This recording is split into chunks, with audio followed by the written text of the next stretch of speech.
canal Jardim da Empatia.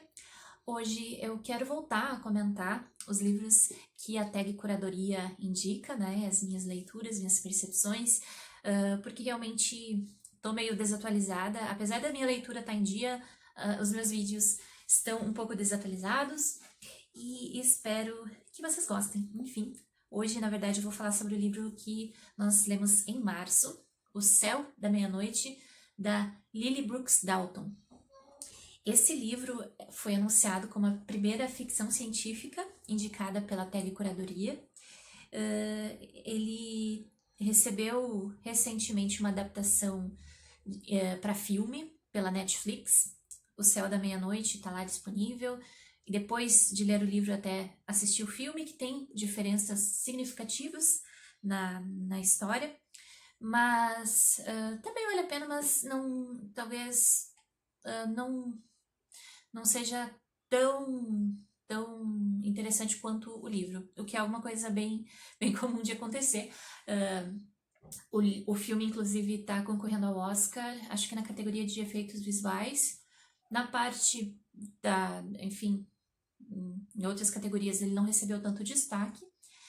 E realmente é um filme bonito, assim, eu acho que vale a pena, mas não é aquela coisa, assim, impressionante. Não gostei nem desgostei. Mas enfim, eu tô aqui mais pra falar do livro. O Céu da Meia-Noite, então, fala sobre um cientista que trabalha com astronomia, tem uma carreira já de muitos anos, ele já é idoso, e ele está numa estação de pesquisa no Ártico, né, numa região do Ártico. Não fica muito clara qual exatamente, mas enfim, ele está quase lá no Polo Norte, observando as estrelas no final da sua carreira. Enfim, é uma estação científica e em determinado momento essa estação acaba sendo evacuada porque alguma coisa está acontecendo no mundo, alguma coisa muito grave.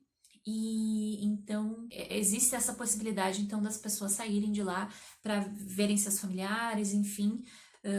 O próprio personagem principal, que é o Augustin, ou Aug, o Aug não se interessa nem muito em saber exatamente o que está acontecendo. Ele sabe que está acontecendo um problema de dimensões mundiais, mas ele não sabe exatamente o que, e ele também não se interessa muito por isso, o que já é um indicativo muito interessante, assim, do quanto esse personagem, ele já tá bem desconectado do mundo, da vida, e, enfim, mesmo com essa evacuação, ele opta por ficar na estação, mesmo sabendo que ele não teria outra chance de sair de lá, não haveria outra missão de resgate, enfim. Mas ele opta em ficar sozinho nessa estação e algo muito estranho acontece, porque depois que vai todo mundo embora, ele encontra uma criança, uma menina chamada Iris, que tem ali, acho que uns 8, 9 anos de idade, não me recordo bem. E essa menina fala muito pouco, quase nada, ela tá ali, ele imagina que alguém esqueceu dela e vai vir buscar, mas ninguém aparece para buscar ela. E, enfim, ele começa a construir essa convivência com a Iris. E ao longo dessa convivência também, ele vai reavaliando vários pontos da sua própria vida. O Og sempre foi muito isolado, ele sempre fugiu muito de relações profundas com as pessoas. Apesar de ter uma vida, assim, sexual muito ativa, de ter muitos relacionamentos com mulheres, de ter algumas que marcaram mais, ele nunca conseguiu realmente se comprometer em relacionamentos, seja com mulheres, seja com amigos, seja de uma família, enfim. Ele é um solitário e ele chega na terceira idade reavaliando muito das escolhas que ele fez, reavaliando muito esse distanciamento e vivenciando uma solidão muito forte. E esse contato dele com a Iris vai transformando e fazendo com que ele repense muita coisa, reanalise muita coisa sobre a sua própria vida. Ao mesmo tempo, a gente tem uma história paralela ocorrendo que os capítulos ficam sendo intercalados entre a história do Og e a história da Sully. A Sully é uma astronauta que está numa missão, um outro grupo de pesquisadores, astronautas, enfim, e eles estão numa missão já de 2 anos, em que eles foram até as luas de Júpiter fazer algumas análises, enfim, e uma viagem bem complexa, bem longa, eles estão bem isolados todo esse tempo, e algo assustador acontece porque eles param de receber comunicação vinda da Terra. E daí eles não sabem o que está acontecendo de errado, se é um problema técnico, se algo está acontecendo na Terra. Parece que eles já imaginam que algo ruim pode ter acontecido na Terra. E isso não fica muito claro exatamente o que é, mas, enfim, a gente tem a descrição de toda essa solidão desse grupo, de lidar com essa incerteza, lidar com essa falta de comunicação, essa sensação de estar vagando pelo espaço, voltando para casa sem saber o que eles vão encontrar em casa, sem saber se eles vão encontrar uma casa.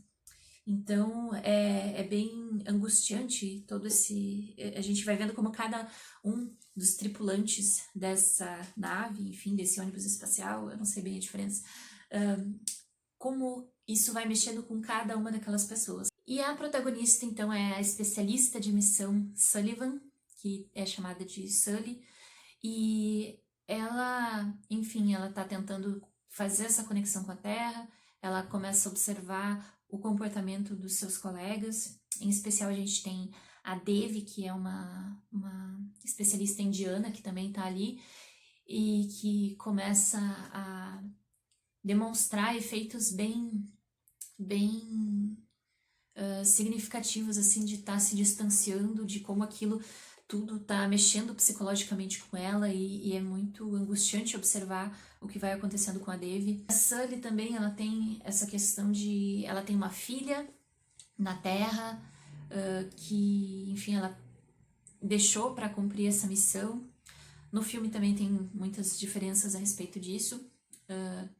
No filme ela está grávida, enfim, que depois eu vi numa matéria que a atriz estava grávida, então eles incluíram isso na história, e até que eu gostei do que eles desenvolveram no filme, mas enfim, aqui no livro ela já tem uma filha que tem ali, tá no início da adolescência, e ela tem esse distanciamento em função da sua missão, então ela reflete muito sobre isso, e a gente vai acompanhando esses personagens voltando para a Terra.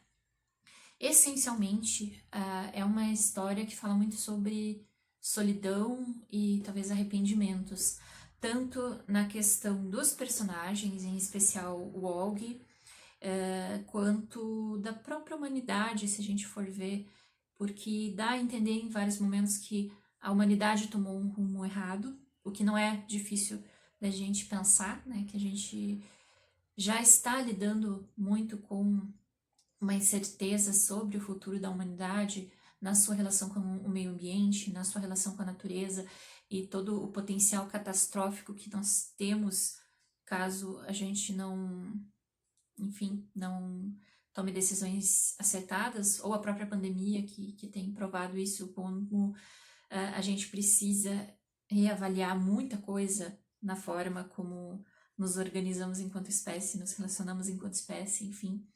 E O Céu da Meia-Noite traz de uma forma muito poética todo esse sentimento, assim, de solidão, de arrependimento, de incerteza, e é um livro bem bonito. Apesar de que eu acho que se ele tivesse sido um pouquinho mais curto, ele tem 200 e poucas páginas, 280, eu acho que ele podia ser um pouquinho mais resumido em algumas partes que eu acho que ele detalha algumas coisas assim, ou fica voltando em algumas coisas que parece um pouco moroso, mas eu também entendo assim que pode ser intencional da autora, né, porque realmente ali a gente tem uma passagem de tempo em que o tempo transcorre de uma forma muito vai alimentando essa angústia, né, do pessoal que tá viajando há 2 anos, do Augustine, que também tá naquela solidão toda e no contato com essa menina, criando um vínculo diário nas pequenas coisas com ela.